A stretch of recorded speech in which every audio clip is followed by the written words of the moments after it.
the induction that you get depends on geometry. So by that, well, there's two things I mean by that. So one, EMF equals minus d phi b dt. Let's think about what phi b is again. That's the magnetic vector flux. So really we mean minus d dt of the integral of b dot dA. That'll catch all the geometric variation if the B field is changing inside the loop or whatever it might be. So what that means though is there's a dot product here. So I think I misspoke in the last board. I said that any time you have a B field in a metal loop you'll get induced current. Well no, actually this needs to not be zero.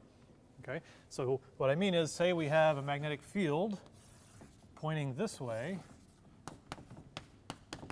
It's changing in time.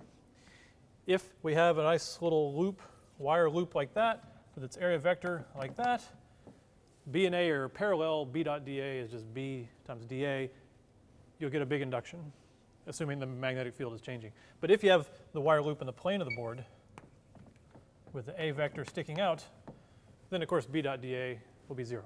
So that's the one way you can avoid induction, is to not have the loop lined up where you actually get any flux. Also, another geometric parameter sort of, also for multiple loops,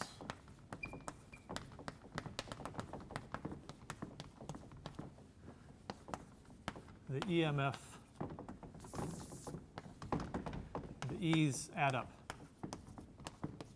We aren't really doing circuits, but if we were doing circuits, I would tell you that all the loops are in series. So all their voltages add up. And all that means is if instead of one loop I have a nice little coil with a bunch of loops, and I have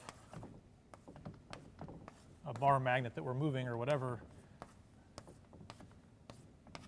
to create an EMF, then the EMF will be minus n d phi b dt if you have n turns or n loops. So it just increases with the number. So if you're doing sort of an application or an applied problem, often they'll think about putting in a bunch of turns to increase the effect. If you're doing a theoretical physics problem, then you just put one, because all it is sticking an n right there. So geometry is important.